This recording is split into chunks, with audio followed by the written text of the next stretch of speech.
আমরা প্রায় পৌঁছে গেছি ডাকাতকালী মন্দিরের সময় মোড়ে। এই যে এই বাঁদিকের রাস্তাটা ডাকাতকালী মন্দির, আর এই রাস্তাটা সম্ভবত সোজা তারকেশ্বর। আমরা সিঙ্গুর ব্লকের মধ্যে প্রবেশ করেছি। 7:45-এ শেওড়াফুলি থেকে যাত্রা শুরু করে আমরা এখন বাজে 21:58, মানে এই মোটামুটি 10টা, মানে মোটামুটি বলা চলে 10টার সময় পৌঁছালাম ডাকাতকালী।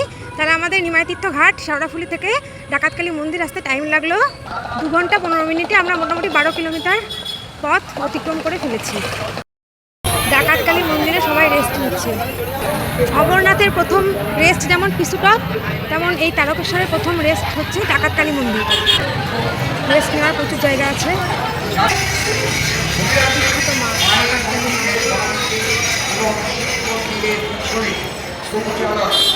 অনেক সোনার মায়ের।